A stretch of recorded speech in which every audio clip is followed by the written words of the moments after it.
Hello there my fellow holotable heroes and welcome to another Galactic challenge video. It's time to take a break, believe it or not, from hot cartel challenges and hopefully get an easy max crate in this one. As always, I'll cover the modifiers and the feats and then show you the battles that I did to easily get max rewards, obviously without using Galactic Legends. As always, if you're not interested in the initial details, you can skip through using YouTube chapters below, but otherwise let's just kick off with the global modifier test of strength. Now this one is an interesting one because everybody starts with 10 stacks of hesitation, and while you do have hesitation, you won't be able to gain bonus turn meter, you get some reduction of stats, and you also can't attack out of turn, which is a little bit annoying because obviously with first order it's all about attacking out of turn, but luckily we don't have to worry about resistance getting their turn meter train rolling. So really the global modifier kind of totally negates the resistance modifier. So our modifier, you get some stacking critical damage, but didn't really make a whole lot of difference, to be honest. And finally, actually the resistance modifier is really good, they're getting lots of turn meter train, but it's totally being negated by the global modifier, so definitely advantage in our end. However, first order themselves, they do rely lots on gaining bonus turn meter, so it's not going to be as easy as it would have been otherwise. In terms of feats, we have to win with a full team of first order units, bring balance with either one light side or dark side character surviving, and then win without tanks in your squad. So quite straightforward feats this time, nothing too crazy. Now in terms of the enemy, the biggest threat really is Rey. She's very quick, very tanky, and obviously she's got that healing immunity that's unresistible for 2 turns. So once she puts that on your color and mask, you will definitely want to keep giving him bonus turns with your hucks so he can quickly get a couple of turns and get rid of it, because otherwise you could be in trouble. And also like Finn and Poe, if they get going, you know, they can do some nice damage as well, so you definitely will be utilizing those 2 turn stuns from color and unmask on Finn, Poe, as well as R2 to just keep these guys more or less stun locked while we are slowly getting rid of those stacks of hesitation.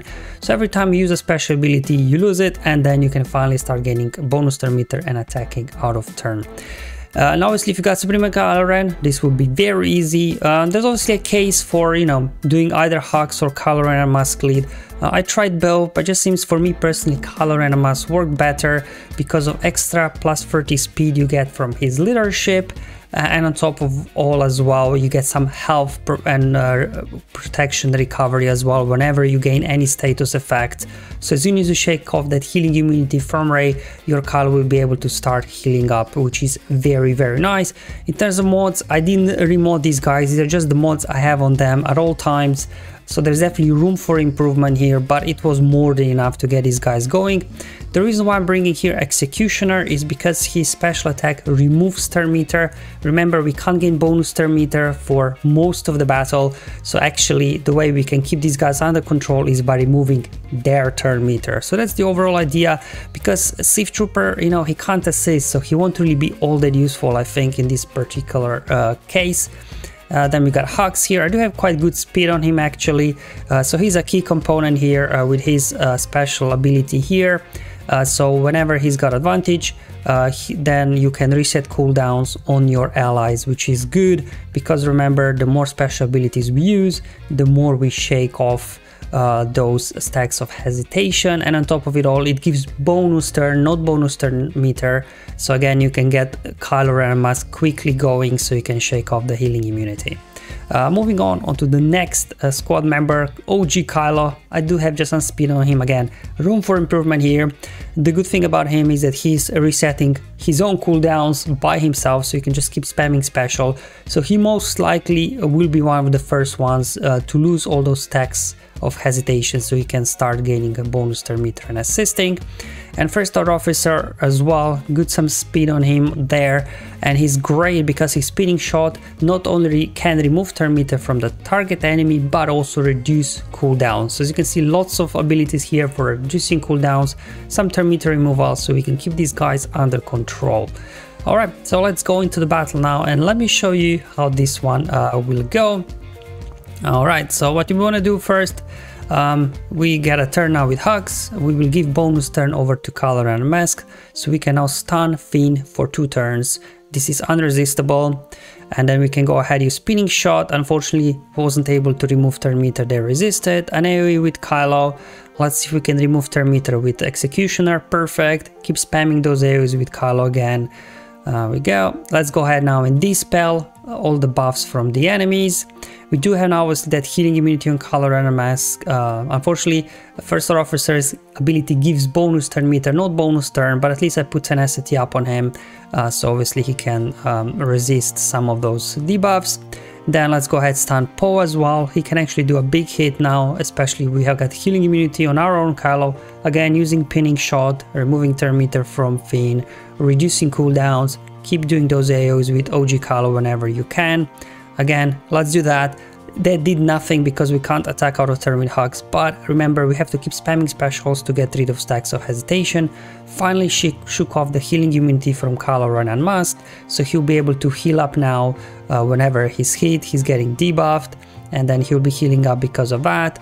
Let's go ahead stun R2 as well. So you can see we're keeping pretty much these guys on stun locked because Hux constantly keeps resetting on his every second turn resets cooldowns on Kylo Ren and Mask, and he can then keep stunning them for 2 turns.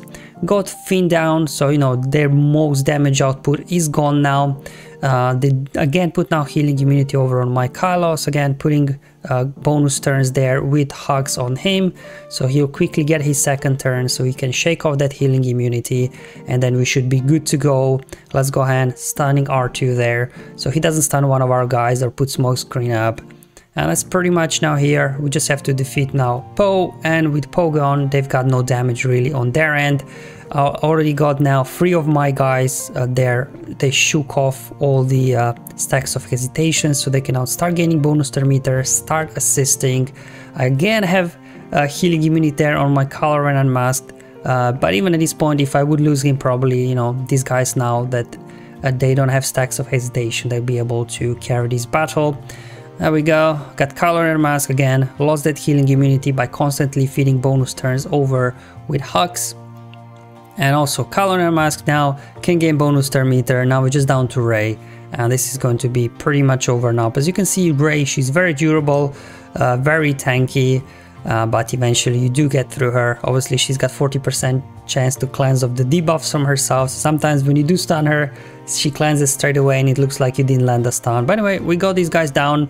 So guys, it will depend on, you know, the relic level and I guess mods on your first order, if you can get here tier 10 knocked out or not, but at least, you know, you've got some sort of blueprint for the strategy. All right, let's now look at the other feats. So the Unguarded one without using tanks and bring balance, where you have to use a mix of light and dark side units.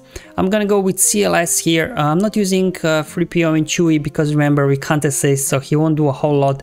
And then bringing in Thrawn so he can just put Rey with Fracture and Timeout so she's not being annoying.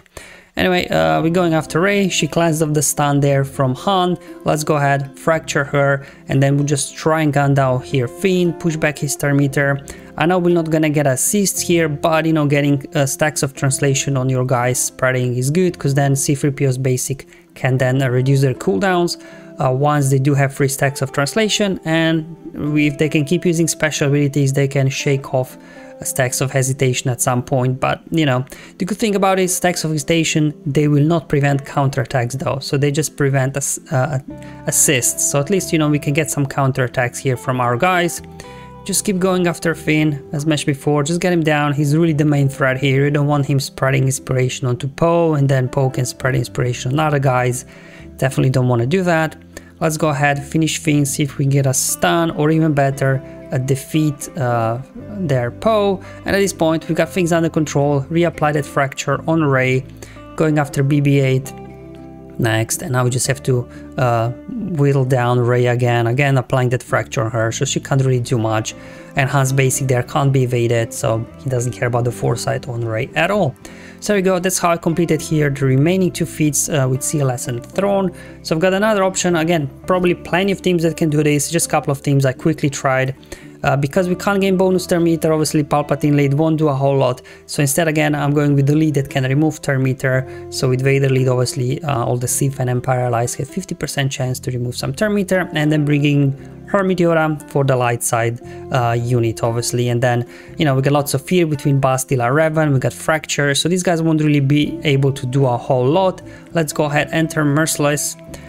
We can start off here with a Force Crush from BB-8 so he doesn't counterattack, then just go around, do a round of basics, hopefully get an ability block or two. And we go another basic, and we can go ahead and do Force Crush, another one. Let's go ahead now, Fracture Ray, perfect. Go ahead, spread fear. Yoda, doesn't really matter what you do with him. Might as well put Master's Training on somebody so Yoda remains in stealth for 2 more turns. And I'm just keep fearing everybody. Let Vader do what Vader does.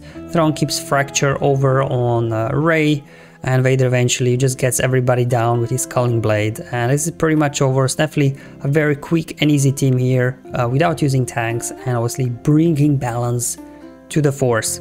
Just Rey here, she's very tanky, but eventually, obviously, you know, you do get her down. She can't do a whole lot because she's constantly fractured. And there you go, guys. That's all the battles I wanted to show you today. Hopefully it was useful and helpful. Just, you know, showing you different teams that you can use. Let me know how you guys are getting on in the comments below or on my Discord server. But until then, have fun, enjoy life, and may the RNG be with you, my friends.